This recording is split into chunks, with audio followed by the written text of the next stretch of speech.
Testament d'Asher sur la dualité des choses. Transcription du témoignage d'Asher des choses qu'il dit à ses fils à la 120e année de sa vie. Il était encore en santé quand il leur dit : « Vous, enfants d'Asher, écoutez votre père, et je vous dirai tout ce qui est juste au regard de Dieu concernant les deux voies que Dieu donna aux fils des hommes, les deux pensées pour deux actions, les deux places pour deux fins.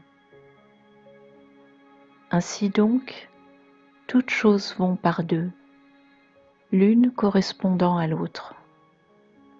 Il y a deux voies, l'une bonne, l'autre mauvaise, par laquelle les pensées se manifestent dans notre être de manière distincte. Si l'âme prend plaisir au bien, alors toutes ses actions seront droites. Et dès qu'elle pense avoir péché, elle se repent aussitôt. Ayant placé son esprit dans la droiture et excluant la malice, elle renverse aussitôt le mal et déracine le péché. Si la pensée est disposée au mal, toutes ses actions seront mauvaises. Elle se détourne du bien et retient le mal en elle, car Béliar la domine.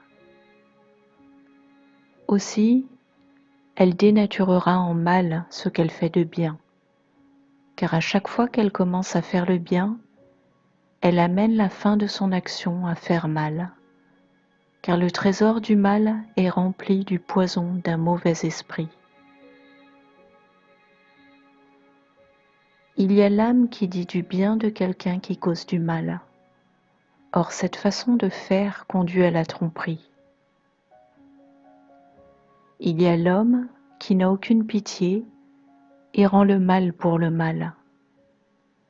Cela présente deux aspects, mais le tout est mauvais. Il y a l'homme qui aime une personne qui fait le mal, qui cohabite et s'implique avec le mal, et choisirait de mourir pour sa cause, même pour un mauvais motif.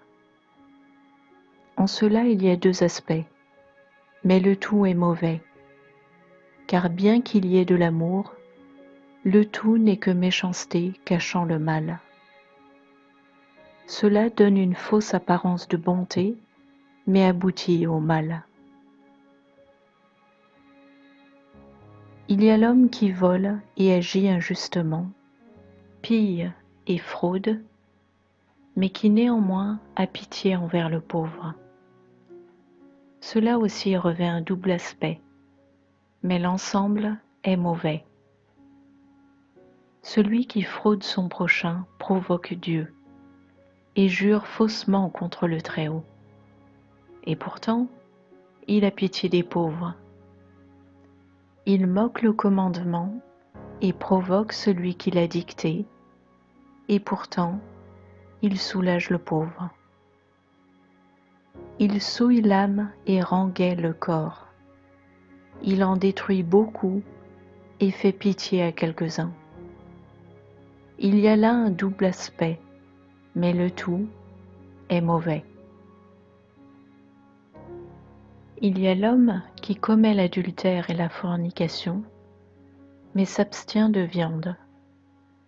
Il fait le mal tout en jeûnant.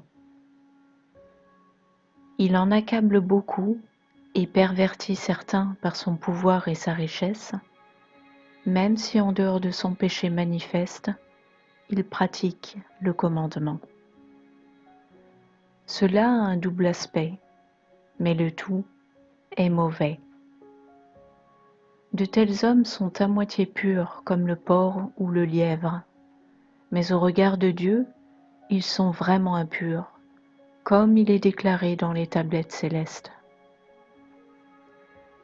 Par conséquent, mes enfants, n'ayez pas comme eux un double visage, à la fois bienveillant et malveillant, mais penchez pour la bonté seulement. car Dieu repose dans la bonté, et c'est ce que désirent les hommes. Fuyez la malveillance, et détruisez le mal par de bonnes actions. La duplicité de ceux au double visage ne sert pas Dieu, mais seulement leur propre convoitise, ce qui plaît aux hommes qui leur ressemblent, et à Béliard. Les hommes de bien sont d'entre ceux qui ont une seule face, même si les doubles faces les considèrent être dans l'erreur, et ils s'inclinent seulement devant Dieu. Il y a celui qui, tuant le méchant, fait deux actions, une mauvaise et une bonne, mais le tout est bon, car il déracine et détruit ce qui est mauvais. Il y a l'homme qui hait le méchant qui montre miséricorde, et hait celui qui jeûne mais pratique l'adultère. Cela présente un double aspect, mais le tout est bon. Il suit l'exemple du Seigneur, en ce qu'il n'accepte pas l'association de ce qui ressemble au bien avec ce qui est vraiment mal. Il y a l'homme qui ne bénit pas de sa bouche les débauchés pour ne pas souiller sa bouche et polluer son âme. Cela présente un double aspect, mais le tout est bon.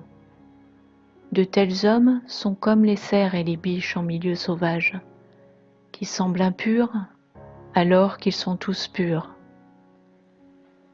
Parce qu'ils marchent dans le zèle de Dieu, ils s'abstiennent aussi de ce que Dieu est et interdit par ses ordres, et ils préviennent le mal de ce qui est bien. Comme vous pouvez voir, mes enfants, il y a dualité en toutes choses, l'une s'opposant à l'autre, et l'une dissimulée dans l'autre. Dans la richesse se cache la convoitise, dans la convivialité, l'ivrognerie, dans le rire, le chagrin, dans le mariage, la prodigalité. La mort succède à la vie, le déshonneur à la gloire, la nuit au jour, et les ténèbres à la lumière. Mais toutes choses viennent à la lumière du jour. La vie domine sur les choses justes, mais les choses injustes sont sous la mort. C'est pourquoi aussi la vie éternelle attend l'œuvre de la mort. Non que l'on puisse dire que la vérité soit un mensonge, ni que le bien soit mal, car toute vérité est sous la lumière, comme toutes choses sont sous Dieu. J'ai éprouvé toutes ces choses durant ma vie, sans m'écarter de la vérité du Seigneur. J'ai recherché et me suis efforcé d'obéir aux ordres du Très-Haut d'un cœur entier en suivant ce qui est bon. Prenez garde aux ordres du Seigneur pour suivre la vérité d'un cœur entier, mes enfants, car ceux qui agissent avec duplicité sont coupables d'un double péché, car ils font le mal et prennent plaisir à voir d'autres en faire autant, à l'exemple des esprits de tromperie qui œuvrent contre l'humanité. Gardez donc, mes enfants, la loi du Seigneur, et ne prêtez pas l'oreille au mal comme si c'était le bien, mais regardez ce qui est vraiment bon, et gardez-le dans tous les commandements du Seigneur, en faisant votre conversation et en vous y reposant. Car à l'issue de leur vie, la justice ou l'iniquité des hommes est dévoilée, lorsqu'ils rencontrent les anges du Seigneur ou de Béliard. Car lorsque l'âme s'en va instable, elle est tourmentée par l'esprit mauvais qu'elle a servi, dans les convoitises et les œuvres mauvaises et méchantes. Mais si l'âme est en paix, elle s'en va joyeusement à la rencontre de l'ange de paix, et celui-ci la conduit dans la vie éternelle. Ne devenez pas, mes enfants, comme Sodome, qui a péché contre les anges du Seigneur et qui a péri pour toujours.